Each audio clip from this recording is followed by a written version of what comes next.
students. I'm Fernando, your English teacher. Great to see you again. And this is Gilbert, who is helping us with Brazilian Sign Language. Thank you, Gilbert.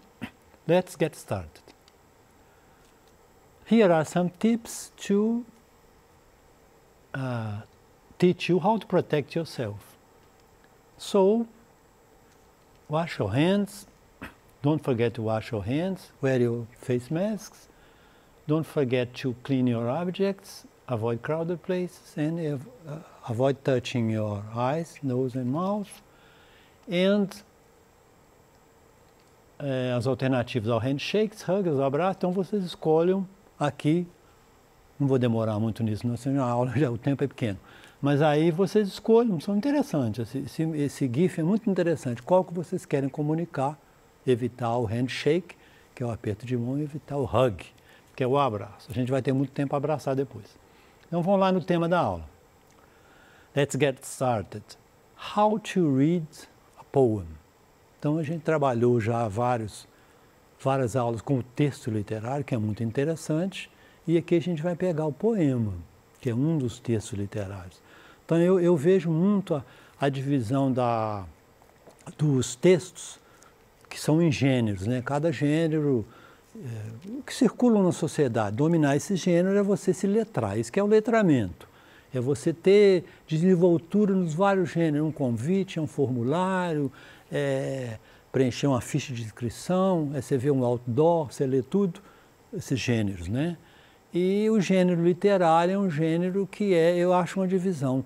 O texto informativo, onde você lê para a informação, e o texto literário, que é o texto artístico, que você vai ler sem uma função específica, que é de se enriquecer ou divertir, que é um filme, que é um poema, né?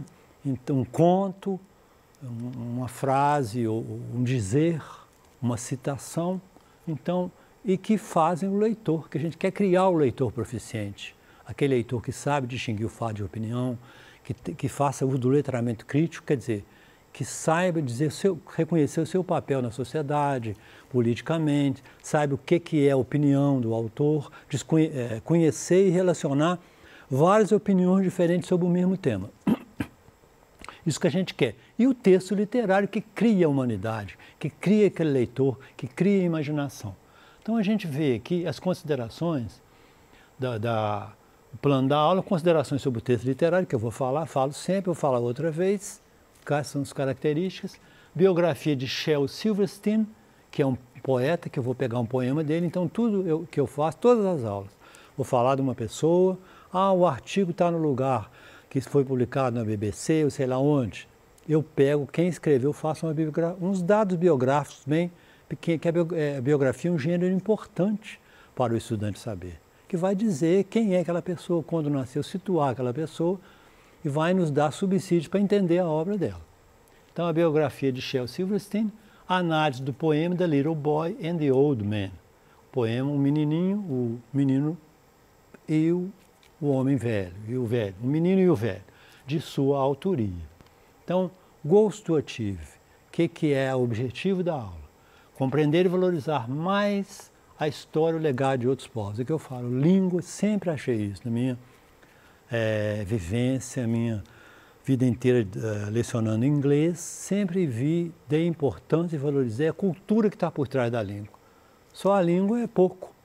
Então, quais os escritores, quais os pintores, quais as ideias que estão por trás do inglês. Então, aprender o inglês é ter acesso a essa outra cultura.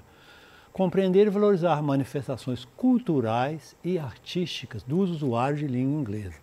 Aqui até coloquei, não dos falantes nativos de língua inglesa. Não é isso, não. É dos usuários. Pessoas que usam a língua e que não são falantes nativos, mas a língua é delas também. Então, essa ideia que traz, que o currículo referência de Minas traz essa ideia nova, que é usuário da língua estrangeira, né? Usuários mais experientes ou não os falantes nativos. Desenvolver a sensibilidade e a imaginação que só desenvolve o texto literário, né? A empatia, você colocar no lugar do outro, você conhecer outras coisas, então é muito importante. Então eu peguei aqui, bem rápido, umas características do texto literário. predominance of the poetic function over the referential function. Então, a predominância da função poética sobre a função referencial. Então, a gente não usa aquela... no poema não é aquela significação do dicionário, que é a função denotativa, não. A gente usa mais a função conotativa, né? A função poética. E o que é poesia? Poesia é tudo. Há poesia no poema. Há poesia num pôr do sol, há poesia num filme, há poesia na natureza, num poema, num quadro, numa pintura, em tudo. E há também poesia num poema, né? Então, é muito importante isso. It is obviously connotative. Então, a linguagem literária é, obviamente, conotativa. Produz muitas possibilidades de interpretação, dependendo da pessoa.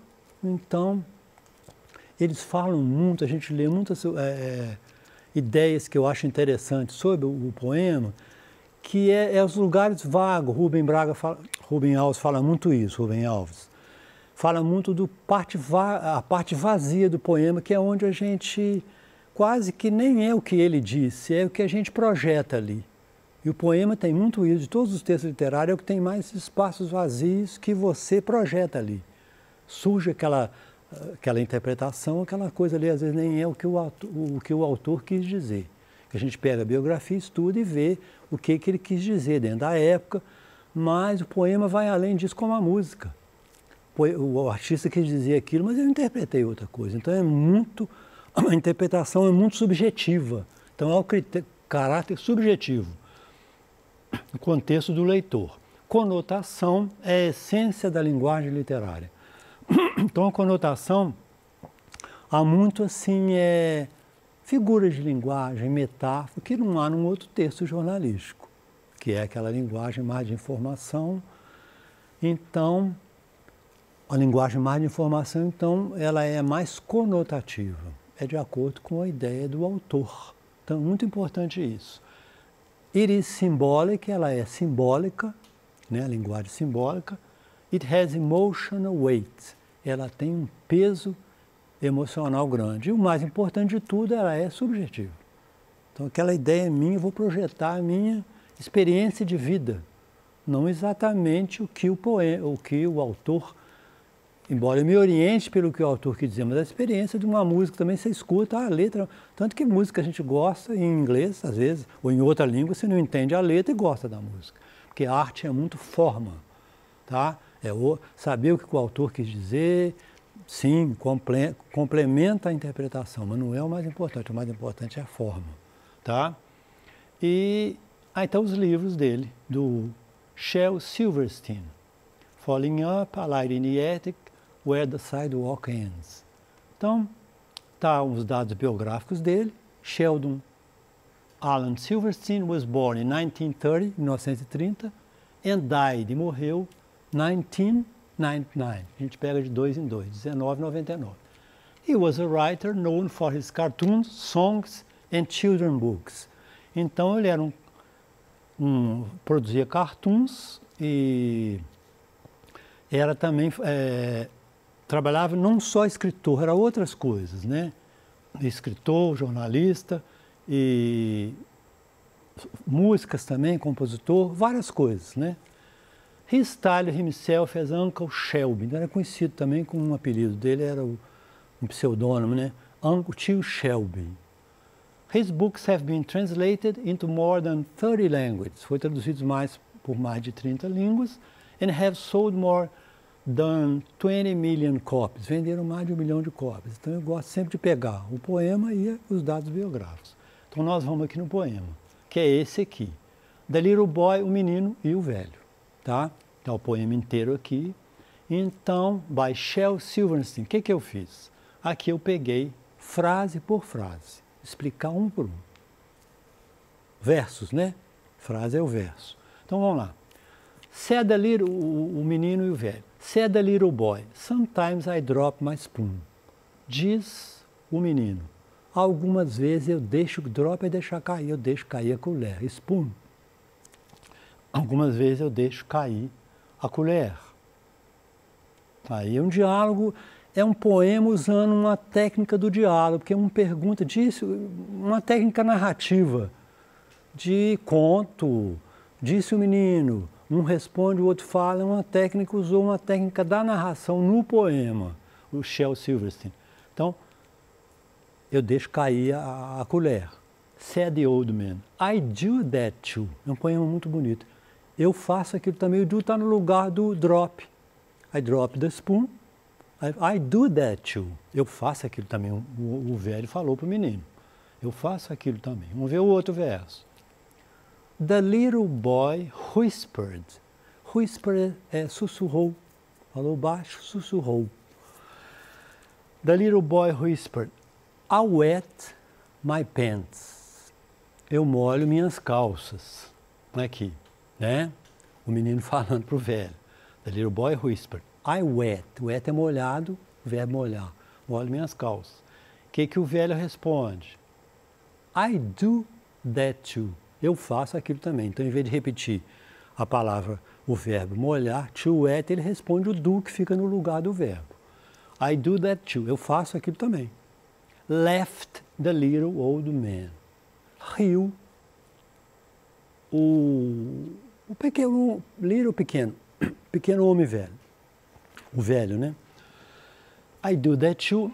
Left the little old man. Então, vamos continuando aqui.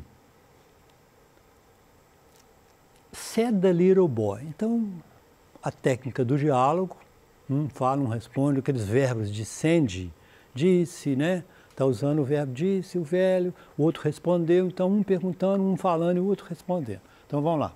Said the little boy, disse o menino, I often cry.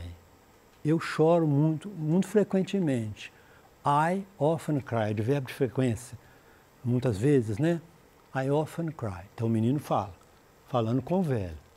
É um poema muito bonito. The old man nodded. Nod é um verbo que é balançar a cabeça concordando. Tem até quando eu peguei aquelas formas de comunicar da Covid, né, que não pode cumprimentar, então tem uns verbos, namastê, várias coisas, e tem o nod. Nod é fazer isso, ó, com a cabeça, balançar. Balançar é concordando, né? Então, the old man nodded. Balançou a cabeça. So do I. Eu também.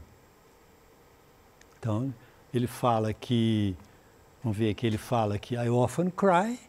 Eu choro, eu sempre choro, eu frequentemente choro. The old man nodded. So do I. Eu também. Né? So do I. O do está no lugar, o auxiliar está no lugar do verbo principal. Ao invés de você dizer, aí você dizer I cry too. Eu choro também. I often cry too, ou I also cry. Ele, em vez de não repetir o verbo cry, repetiu o do, so do I. Eu também choro. Então, continuando, dessa linguagem. But worst of all, mas o pior de tudo. Então, inclusive, ele usa aspas, né, para delimitar a fala dos personagens do poema. But worst of all, said the boy. Mas o pior de tudo, disse o menino, aos verbos. O verbo said, né? Está em todo lugar, disse. Como a estrutura de diálogo de um conto, vamos dizer, de um romance. Mas pior de tudo, disse o menino, it seems, parece, grown-ups don't pay attention to me. Grown-ups é os crescidos, os adultos, de adults, tem um sinônimo de adultos. Parece que as pessoas crescidas não prestam atenção em mim. Então ele está fazendo essa constatação. It seems, parece, that, ele não colocou that, mas it seems that grown-ups don't pay attention to me. Parece que as pessoas crescidas, os adultos, the adults, don't pay attention to me. Então vamos lá. And he felt the warmth of a wrinkled old hand. And he felt, o menino, ele sentiu o passado de felt, he felt the warmth, warm é o adjetivo, com TH fica o substantivo. Ele sentiu o calor He felt the warmth of a wrinkled old hand.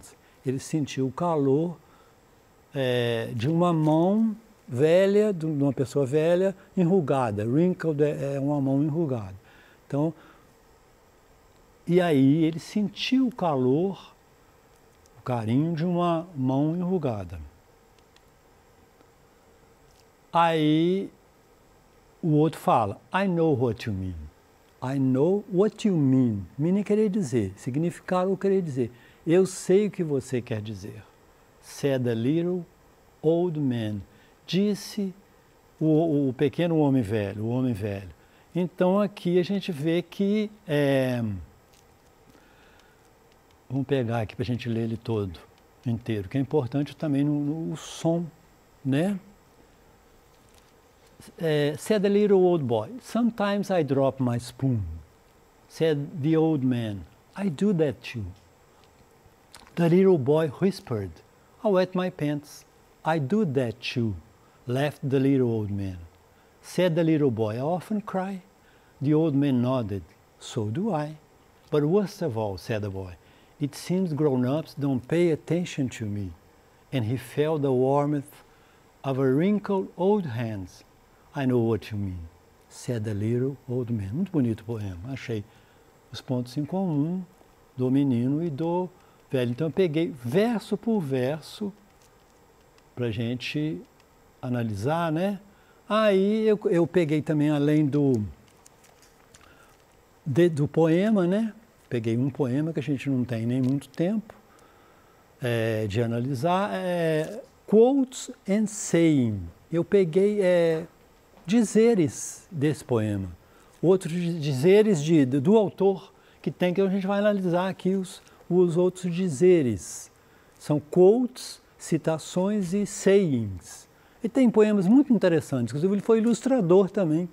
Muitos artistas americanos são ilustradores, artistas, são outras coisas além do escritor. Então vamos pegar esse aqui de Shel Silverstein. There are no happy endings.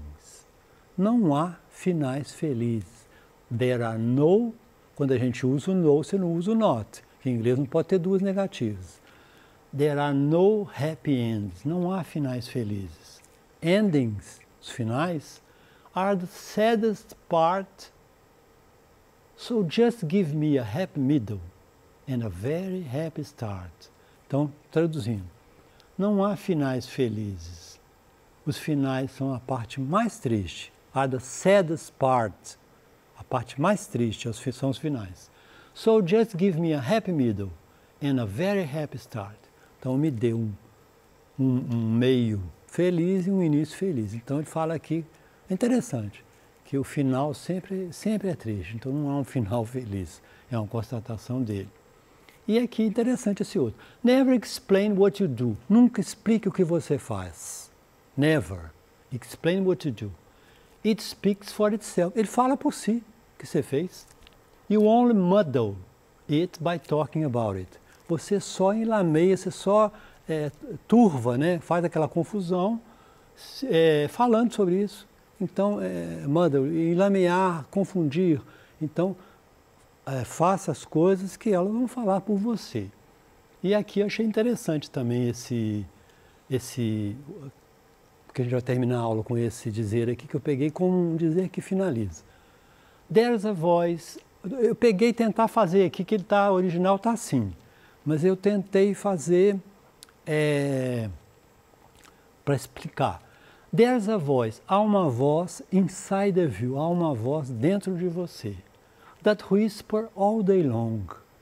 Uma voz dentro de você que sussurra o dia inteiro, all day long. I feel that is the right for me. Eu sinto que isso é certo para mim. I know that this is wrong. Eu sei que está faltando um isso. I know that this is wrong. Eu sei que está certo, eu sinto que isso está certo ou que está errado. No teacher, preacher, nenhum professor, nenhum pregador, padre, pai ou homem sábio can decide what's right for you. Pode decidir o que está certo para você. Just listen. É só escutar. to the voice that speaks inside. Então é ouvir a voz interior. Muito bonito esse final. Então eu finalizo com essa frase dele. And thanks for watching one more time, and I hope to see you next class.